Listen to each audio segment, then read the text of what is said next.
we are bringing you visuals of Prime Minister Narendra Modi, who is on his day 2 of the roadshow in Bengaluru. And this is the battle for Karnataka, the final lap of all the campaigning across party lines. It's just matter of time, matter of days, and Karnataka will be casting its final vote to decide who will come to power, whether BJP will return to power, will retain the seat, or will it be over to Congress, or what the role of the JDS would be in the next government. JDS often seen as the kingmaker. Here you have Prime Minister Narendra Modi leading his hour and a half roadshow that is expected to be today. He has to wrap it up before the NEET exams start today later in the afternoon. So that also being one of the reasons why the BJP has claimed that Prime Minister Modi's roadshow was split into 2 days to reduce the inconvenience to people in Bengaluru, as well as the students who would be going for the NEET examination. Of course, this has been the center of a political row also, as Prime Minister led the day 1 of the roadshow. But amid all the political heat, here in Bengaluru, you have Prime Minister Narendra Modi, who is leading the cavalcade on day 2. Of course, it's a battle for Karnataka. A lot of it also about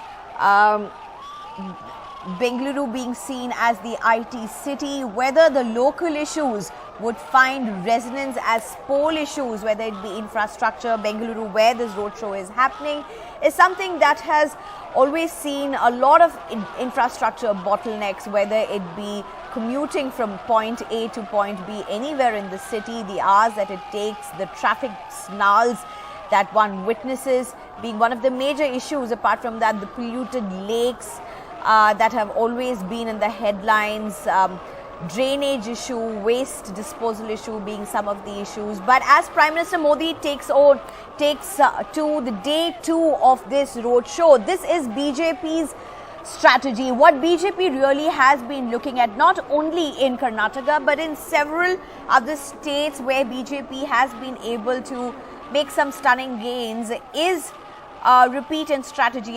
That is, towards the end, the last lap of the campaign before the voting would always see carpet bombing by top leaders. And Prime Minister Modi, not the only one in Karnataka today who is leading a roadshow. You also have Amit Shah, who will be addressing massive gatherings, as well as other BJP leaders. Many of them have been in Karnataka for the last few days. This, of course, we are talking to you about BJP. Congress also bringing in its top leaders towards the last lap of the campaign. Rahul Gandhi, of course, has campaigned in the past as well. You have Priyanka Gandhi and Rahul Gandhi, who not only are addressing rallies through the day, later in the day today, but also are likely to hold a joint roadshow. So that would be interesting to see the optics. BJP Prime Minister Narendra Modi, Amit Shah leading the road rallies in different parts, while Rahul Gandhi and Priyanka Gandhi Vadra to hold other roadshows for Congress. But largely, what we have seen are two very different strategies. Here you can see the route map. Now there are around 15 routes that the police has told people to stay away from on day 2. Best to avoid these routes and those and some of the main locations where Prime Minister Modi would be crossing in the hour and a half of this roadshow is what you can see on your screen. And so as I was mentioning, traffic police already giving out alerts to the locals, to specifying the routes that need to be avoided as the roadshow is underway. We must also remember the NEET examination is going to be held today afternoon across India. So that also being one of the concerns that made BJP split the roadshow into 2 parts.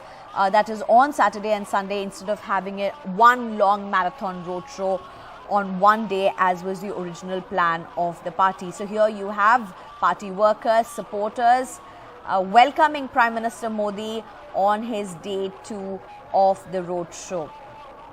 So I was talking to you about what really the optics of Karnataka politics in terms of BJP versus the Congress has been. If you look at what BJP has been, you have a lot of star campaigners, not just star campaigners, which is common across the political lines. It's also about how the top guns of the BJP, whether it be Prime Minister Amit Shah, JP Nadda, or several leaders, including Rajnath Singh, have made repeated visits to Karnataka as part of the campaign. If you look at Congress, it's largely been based out of the regional leaders, local leaders, whether it be Siddaramaiah or DK Shivkumar, who have led the campaigns from the front. You of course have had Rahul Gandhi, who's visited Karnataka a couple of times, around over 10 times till now, is what we get a sense of. But I'm being joined by my colleague Shrija right now. Shrija, you are at Belagavi. You are following very closely one of the BJP roadshows itself, and Amit Shah was at a rally in Belagavi. But today, again, it's day 2 of the roadshow of Prime Minister Narendra Modi in Bengaluru. Several top leaders of BJP in Karnataka today. Also Congress, Rahul Gandhi and Priyanka Gandhi Vadra in Karnataka. What are we expecting? What is Karnataka looking at, Shrija? Well, in fact, multiple leaders here. Firstly, of course, like you did point out, there is a huge presence of central leaders, BJP, who's here in the state of Karnataka. And even today, Amit Shah has not left Belagavi just yet, because we see, today as per his plan, he will be taking out a rally here in Belagavi, and thereafter he will also be holding public meetings, and after which in the evening there will be a mega roadshow in Bengaluru of Amit Shah. Then as we speak, we see Prime Minister Narendra Modi will wind up his Karnataka's campaign, a huge campaign, mega roadshow that we witnessed just yesterday. So it is continuing today as well, where Narendra Modi will be holding, in fact, a roadshow of nearly a 10-kilometer stretch. This is from King Pegada statue at Tippasandra to Trinity Circle, about 10 kilometers, what they intend to cover. Though the earlier plan was, of course, Prime Minister's plan was nearly an 8-hour mega roadshow on Saturday, but it was later decided to split into a 26-kilometer show on Saturday and 10-kilometer one on Sunday due to the NEET exam. So yes, there is a massive rally that's on at the moment here in the here in the state of Karnataka, and as we speak, we see several tens and thousands of people have all gathered here in Bengaluru streets. They're standing on as far as Modi is concerned, he's standing on a specially designed vehicle. Modi is greeting the crowd. As we know, they have all gathered on the sides of the roads and nearby buildings, just waving at Modi. So all chanting, Modi's name and BJP. So as far as BJP is concerned, they have given more maximum focus to especially central leaders.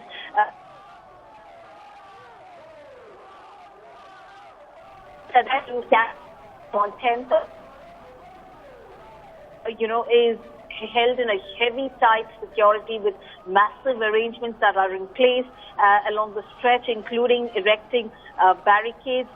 More importantly, we are also going to see not just the BJP, but also there's a huge list of Congress that's planned public meetings as well. First, of course, we are looking at Rahul Gandhi's public meeting that's going to be held today, and including Priyanka Gandhi Vadra's campaign schedule that's been today as well. There's huge public meeting in Mudabidri. You have in Bengaluru South as well, joint public meeting in Shivaji Nagar. This is along with Rahul Gandhi. So she will be doing a public meeting with Rahul Gandhi here in the city of Bengaluru. Then you also have Mallikarjun Kharge, who will be traveling across Kalaburgi. Now that's been a stronghold of the Congress, which we see the BJP has been aggressively campaigning in North Karnataka in order to wrest power from the Congress. So there is a massive campaign blitzkrieg that we're witnessing. This is a never before seen as far as, the BJP is concerned. Yes, the only difference this time around that we're witnessing is that All this while for the BJP, B.S. Yediyurappa has been the undisputed leader, right? It's always been, whether it's BJP, it's equals to Yediyurappa because he's the tallest Lingayat leader. But now after the BJP has completely sidelined him, we see the central leaders have taken over the state of Karnataka in a way to ensure that their campaign, in fact, helps them retain power here in the state, which they look at, they call it as Karnataka as the gateway to the south, which they also, in fact, plan to, if they're able to, retain power here in the state of Karnataka, it can also have a ripple effect in Telangana is what they're looking at. So these are the kind of mega plans that's been executed by the BJP. And yes, just a few more days to go for this campaign because Karnataka will go to polls on 10th of May and the results will be announced on 13th of May. But for now, we just have another exactly one more day to go for an aggressive campaign by both, Congress and the BJP. Though it is a triangular contest between the BJP, JDS and the Congress, but the toughest one that we're looking at, the biggest two national parties is, of course, between the BJP and Congress. While the BJP is trying to ride through that anti-incumbency wave, they've been riddled with a raft of corruption allegations. You've seen how Congress has been aggressively campaigning against them with 40% corruption campaigns. Now, they're trying to drive that anti-incumbency wave so that they're able to retain power, while on the other hand, the Congress is trying to come back to power in the state because always Karnataka has seen a revolving door politics. Right, Shrija. In fact, it's interesting and also politically expected, Shrija. But if I can ask you this, Prime Minister Modi, it's day 2 of Prime Minister Modi's campaign. On day 1, his entire campaign really got a lot of political flack from the opposition, from those rival to the BJP, saying that it was a hype, the turnout for the supporters was not that much as BJP expected, and a lot of leaders took to the social media to kind of attack Prime Minister's rally. All of this expected in a politically charged election, but how has the response been to Prime Minister Modi's rally on the ground, Shrija? What do you make out of this? Well, firstly, of course, what we see here is that the BJP is, riddled with raft of corruption allegations because, of course, always, all this while you've had when Karnataka is going to elections, for example, to talk about BJP, you always had Mr. B.S. Yediyurappa as the face. Now that B.S. Yediyurappa has been forcefully removed and also given an unceremonious exit, from his post of chief ministership, we even after, despite that, we do not see where BJP has projected a CM candidate, or even for that matter, Basraj Bommai. Instead, you're looking at a lot of central leaders, in fact, hijacking the image for the local leaders here in the state of Karnataka. So to really talk about what was the kind of response that we witnessed in Bengaluru, yes, it was an unprecedented one, we must say, because if you see, the Election Commission, of course, one of the major problems that the Election Commission, on the day of the poll announcement, this was on March 29th, they went on to talk about the urban apathy here in Bengaluru, because back in 2018, the urban apathy, if you're really looking at, it is a very huge challenge as far as the IT hub is concerned, because in 2018, the IT hub recorded probably around 56%. That is way, way less than what the entire state had recorded, at least about 75%. So it is in terms of improving that or consolidating votes, that is one of the major reasons why we understand, the BJP had to come up with this massive rally, because we have never seen central leaders plan out at such a length, chalk out a huge plan, especially for Bengaluru, because Karnataka has always been about caste politics, only penetrating through areas where they can actually win, whether that could be Lingayat votes or Vokaliga votes. But here in particularly Bengaluru, in order to improve the voting percentage, we are looking at a massive campaign by Prime Minister Modi. So what really was it like? What was the response? So it was, of course, a tremendous response, what we did witness. And for the opposition, the principal opposition, Congress, yes, of course, they have more of the local leaders' presence. You can look at Siddharamaiah, D.K. Shivkumar, Mallikarjun Kharge. You have certain local leaders who have been trying to promote their own candidates. You do not have much of the presence like how Prime Minister Narendra Modi or Amit Shah or J.P. Nadda. You have more of the local leaders with the Congress trying to campaign for their own party and the other candidates. So that is one of the major reasons why we understand, the principal opposition had to attack the BJP, the ruling dispensation, talking about, it was just not really worth the hype of Prime Minister Narendra Modi. But yes, we did see a tremendous response as far as sources within the BJP. They say there was a turnover of a little over 2 to 3 lakh people is what they say. But again, how much of this, it may create an hype because Prime Minister Narendra Modi is here, but you do not see much of prominence, in terms of local leaders. So how much of that Modi wave, which the BJP call it, will translate into what we will know on 10th of May? Right, Shrija. In fact, I'm also being joined by Pratibha Raman right now. Pratibha, how are they? This roadshow is happening in Bengaluru right now. Prime Minister is leading it. Later in the evening, you also have Priyanka Gandhi Vadra and Rahul Gandhi who will be holding a joint roadshow in Bengaluru. So it's going to be interesting optics out of Bengaluru. But tell me something. This IT city, as it is called. Are the issues, the local issues, really any issue at all this assembly poll? Bengaluru has always been very high on voter apathy. Are the local issues really finding any resonance, or is it all about these national optics and these big pictures that you are seeing? Well, in fact, as you rightly pointed it out, whether local issues would really be a major talking point in this election with respect to Bangalore urban is something that really needs to be seen in the outcome of this election. But then there are 20% of voters in Bengaluru who have been a major focus, especially in this election, with a lot of politicians heading to apartment complexes and trying to woo these voters and trying to see if this could really turn the table. So a major portion of what would be the result of this election lies with the 20% of Bangalore urban voters. And if you look at the 2018 election results, out of the 28 constituencies in Bengaluru, at least 15 went to the Congress and 11 rested with the BJP. Whether this would really turn the tables, especially with PM Modi's charisma, whether that would kind of catapult BJP's election result would be something that we need to see. And the many lakhs of people who have come in to see this roadshow, to catch a glimpse of PM Modi, whether that could translate into votes.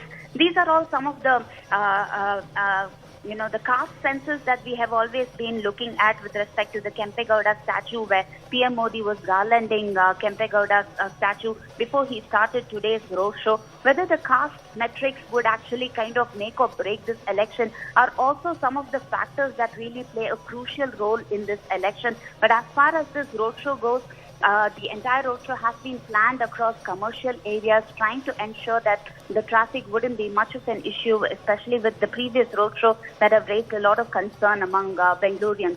So keeping all of this in mind, we'll have to wait and see whether the May 10th election would really have a major bearing on Modi's charisma playing a crucial role. Right. Pratibha, from what you can make out and the stories that you have kind of filed over the period of time, it's also very interesting to see how leaders in Karnataka, political leaders in Karnataka, whether it be BJP leaders crossing over to Congress, Congress leaders crossing over to other parties, BJP, JDS, there seems to be leaders jumping parties very easily, and it's been very trademark of Karnataka politics, as it were. How's it been with Bengaluru? Well, in fact, in Bengaluru, whether or not people have really changed or jumped ships hasn't really mattered with voters. For example, if you look at leaders like S.T. Somashekar or even Mr. Gopalaya, they did really jump ship from, say, the JDS for Gopalaya, for instance, or even S.T. Somashekar from the Congress to the BJP. And despite all of these changeovers, there hasn't been any kind of change in their winnability factor. And so the change in parties haven't really made a difference in terms of their winnability factor is something that has been seen with respect to Bangalore voters at least. So with respect to this particular election, whether these Bengaluru turncoats will be able to retain that winnability factor in them and try to ensure that that would really play no role in terms of the voter base that they actually hold a lot of influence in will also be something that will have to be seen on May 10th. But so as far as the last two elections go, they have really been pretty much having a clear bearing on their voters in terms of their winnability factor, despite the kind of parties that they have shifted base from.